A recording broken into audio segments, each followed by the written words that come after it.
walking back the 4 or 5 blocks to my apartment, suddenly all these crack dealers come out, and everyone's thinking you're trying to get a steal. I've been walking up and down the street with absolutely not even seeing this alternate reality that was around me the entire time.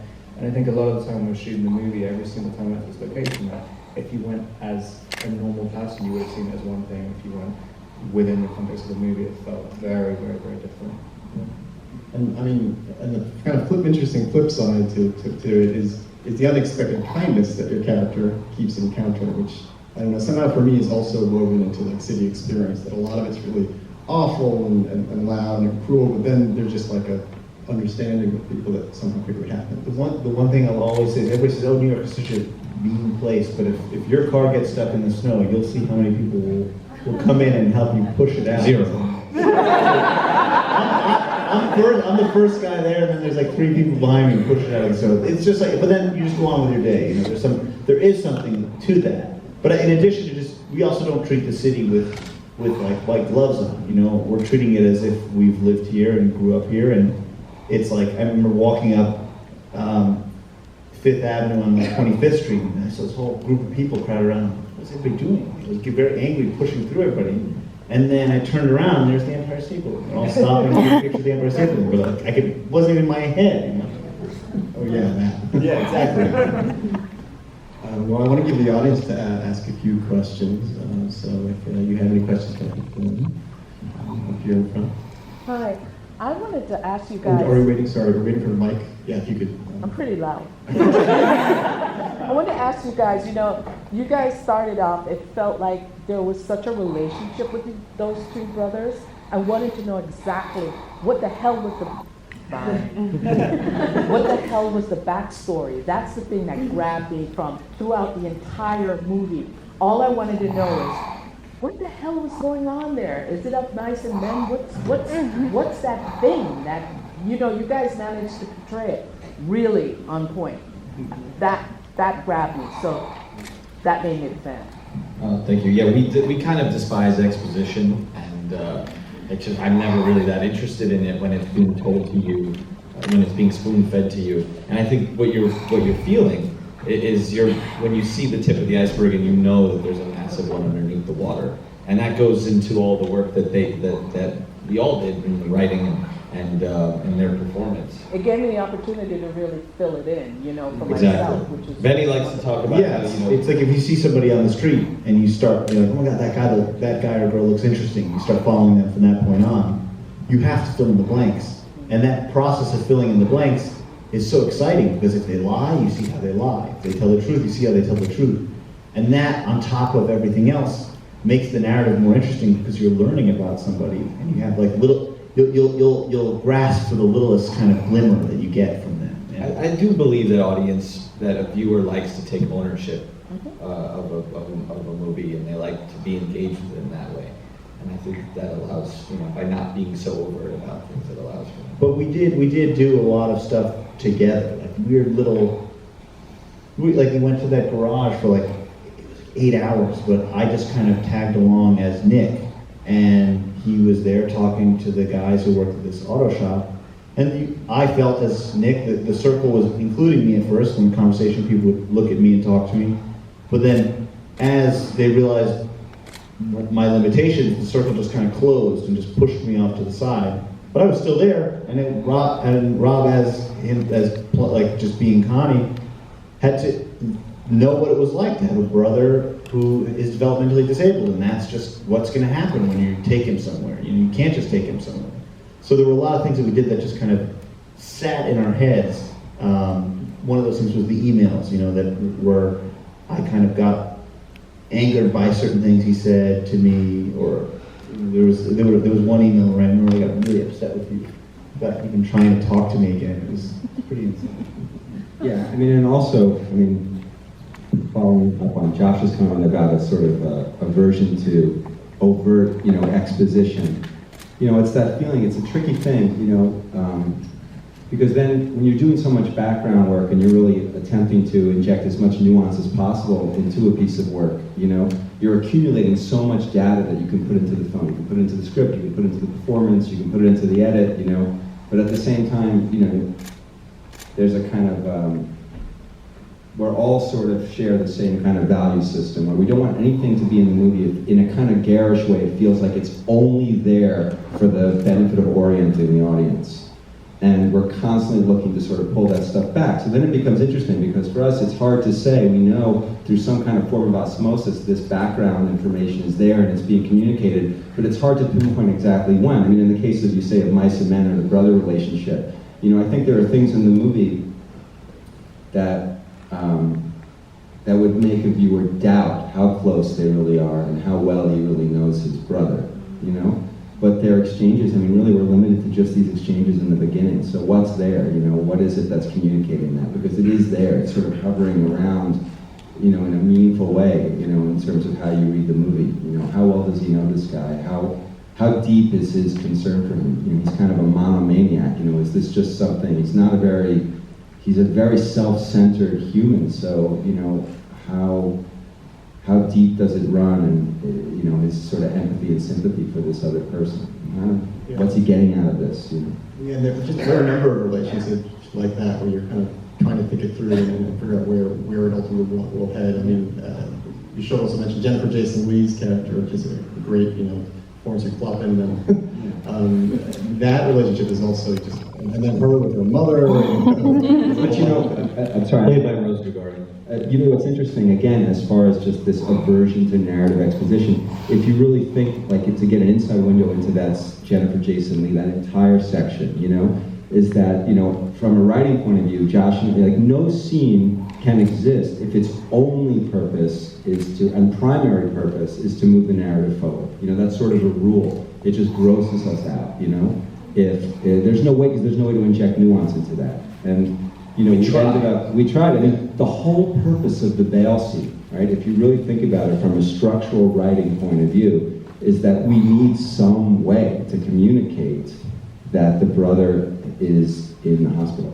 And where's he going to find that? He's not going to find that out by calling the jail. You know, it's not going to make it to the newspapers. So it has to be, oh, that's where we landed on this bail scene. But then we originally wrote this scene that was just him going. I mean, it was essentially the whole scene was just waiting for the bail bondsman to drop this information. And we were so kind of humiliated by the results that that really the Jennifer Jason Leigh is really kind of a big, elaborate smoke and mirrors. It's a way to create a kind of internal drama and tension that's really just there to distract you so that we can slip in this bit of narrative information, which is entirely essential for the forward progression of the movie, you know, in without you even realizing how lame it is, you know? and then you layer that onto, like, that then in turn makes the editing so much more complicated, because you have now 5 different conversations that are happening at once, too. Like, there's so many different perspectives that are crossing, and character relationships are changing, who's above, who's below, and we were literally making our lives so difficult just to get that. Well, yeah, and we're, you know, I mean, like, you know, not to oppose that, but the only thing that's something is, like, I really wanted, after we watched this thing, I really wanted to see Connie's. It was like a thing early in the script that we ditched, Connie's girlfriend. And then you know, you're like, all right, we'll give you the Connie's girlfriend.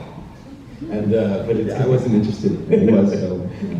and the smoke and mirror and writing an insane backstory, and you know, that was my pitch to Jennifer, who is one of my favorite actresses, who literally disappeared into the role and then actually disappeared into the movie. And she just never comes back.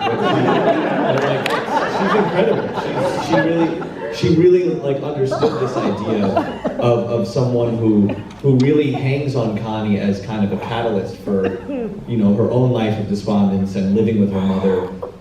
Trivia note is that the mother was played by Rose Gregorio, who is an actress and the widow of Ula Grossbard, who made the movie Straight Time, which is, you know, whatever, a little bit of an inspiration of this movie. Oh, it's a great movie. Yes. Eddie Bunker. Question? That's good. Hey, good evening. Great movie, guys. You mentioned Atticus. Oh, sorry, yeah, you could just wait for them.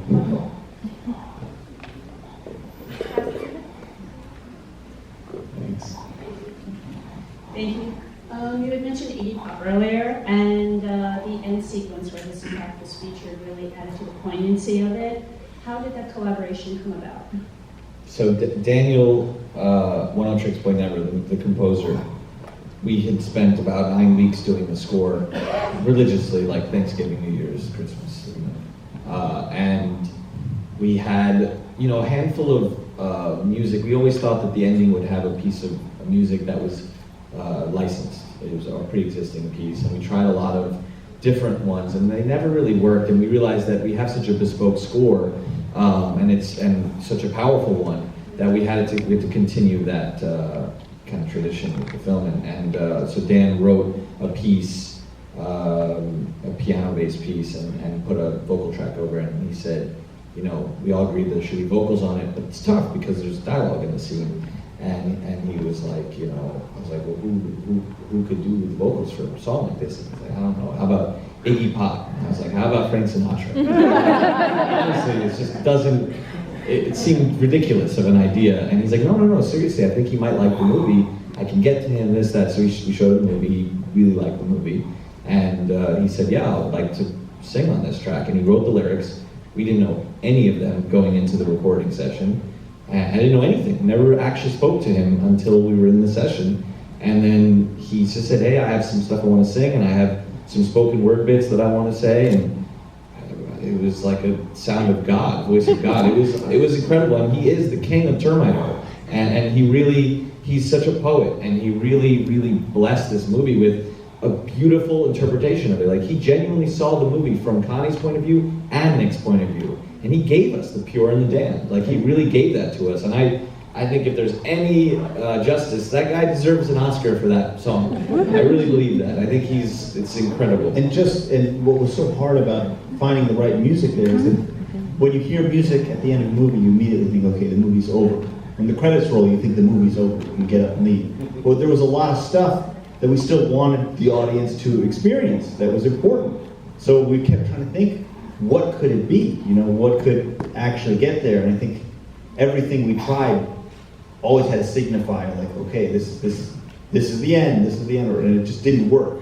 But when Iggy added his kind of voice to it, it almost acts like a narrator from above, and it keeps you in your seats, listening and watching, and there's perfect pauses for certain questions, and it just allows you to experience the ending how we wanted it to be. You can actually see the crossing of the room through to the end, even though when the credits roll and he does start engaging, you can leave. But that's what it was nice to have a piece of music that didn't end the film, but just kind of existed with the film to its proper end. I mean, with him saying, well, the movie actually ends with the word love, but And it ends with petting the crocodile. It ends with this beautiful Nick point of view. Like, oh, I can go and pet the crocodiles. That'll be great.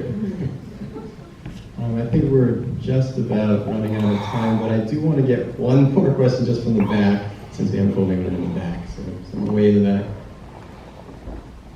Oh, I can't see any hands. Here, the gentleman there, yeah. Oh, yeah. I can't see who you're pointing at. Yeah, mine. Can they? Just a while stop. There. Hi there. I was curious to hear a little bit about where the device of the mental ability came into the story. We'd end with an easy one. Oh, well, several years ago, I was working on a different project of my own, and Benny was one of the main actors I was working with, and we collaborated on this character. As a matter of fact, so that character comes from that project, which, whatever, I don't know if it's that it didn't find funding or it just hit its natural sort of expiration date and became like spoiled milk, but I just gave up on it, and that character, was always just sort of sitting around waiting. It had been so well developed, but at that point Benny was kind of like a pencil neck. He was very skinny, and he hadn't started working out yet, which he had been doing for another role. So it was, when Josh and I, sat down to start writing this movie, we didn't really have two ideas to rub together. I mean, it was really just like, go. And then this, Josh had brought to the idea that I wanted to start with a bank robbery, and it was like, well, how do you infuse pathos into a bank robbery? It's like, well, okay, if you partner yourself with a mentally handicapped person, that automatically, to me, that was very appealing. It was intriguing. I could work from there, So the character was just grafted into the movie. And then that opening scene, my wife's in the audience right now. there's a version of that same scene between her and Benny. That's 7 years ago. 7 years ago, that's almost identical, not in tone. Because yeah, Nick got But- much more angry and Yeah, hard. and he's much kinder, you know, and more of a paternal figure, the social worker. But that scene was, you know, taken and imported. To the point, even to the tear, down to the tear. Yeah. I mean, we it's- wanted it's the insane. tear, like, when she, that was like a 45-minute interview that we did, you know, it was just kind of this exam that I was taking with Mary. And it was, at one point she asked me a question, and I started crying. And it just affected me, and I didn't know why, and it just happened. And then when we were going into making the movie, it was like, it's gotta happen on the salt and water. That's when it's gotta hit. The backstory of that character was essentially, you know, it was Nick if he had no brother, you know, and was just in this struggle, locked in the struggle with his grandmother who was worried about her mortality and could see that she was going, you know, at some point she was going to pass, and she just had this, you know, she was providing for someone who had no way of taking care of himself. So she was trying to, you know, get him on, you know, Social Security disability and trying to get him indoctrinated into some system that could provide for him, you know, once she was gone. And that's really where this movie sort of picks up, except there's this brother that's now appeared to just sort of mess everything up. And there was also, it was like a kind of an aggressive character thing, because it was like, Ronnie's like, okay, I want you to go inside yourself and figure out your insecurities or your emotional limitations, and we just kind of took those and exaggerated them. So, you know, like, And the crazy thing is that, remember, we weren't going to. there's always something here that's kind of preventing me from crying, and like I can He cries in nearly every rehearsal. 7 years ago. He does. Yeah. Still, he cries every day.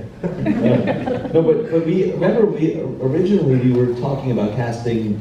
We were thinking about casting an actor with real disability, and we went very far down that path. And you know, our casting department, we were meeting with a lot of people. That ended up being very helpful for Benny, but we weren't. It's not like it was a game. We were really thinking about it, and then we realized that the movie was just too. The schedule was too aggressive, and the scenarios were too kind of arduous to kind of work with someone with disability, and it would have ended up being like we would have had to manipulate someone to get a performance and get them to do things, and that was not. I'm not interested in that in any way. Morally, technically, there was just nothing interesting there. And then Benny, because Benny the whole time was saying like, I can do it, and we knew that. And then he ended up going in and doing an interview with the casting director to send to our financiers to prove to them that Benny could do it. And he went in and did an interview as Jordan Weissman, who is basically tricked into going to meet a casting director, who the casting director is actually meeting him to play this character Nick. So he's doing this interview as someone who's developed 7 years prior, and kind of different looking. So the financiers saw it and they knew Benny. We went there, did the song and dance, we got money for the movie. Like they knew who Benny was, and that they're watching this thing, they can't actually place it. Like, oh, that is no, his Jordan. It was just something. It was something very. For me, it was just interesting to go back to this character and just be like, okay, what would change about him? You know, what would happen? And yeah, when Ryan said I was 150 pounds and now I'm like 185, I put on more weight for this because I realized that this guy looks stronger. It affects your opinion. It also affects the way people interact with him. If he wants to do what he wants when he wants, and he physically can do that, that changes things. You know? You also had put on some dad weight because your baby was born. Well, no, that's true. But I switched my exercise because I had known how to gain weight for certain exercising. I'm just saying. It was whatever. He said, I think he should be heavier. I started eating a lot of whey. The eggs came back into the picture. It was an artistic choice. Yeah. Hey, look, I don't know. I'm afraid that's all the time we have, but thank you, everybody.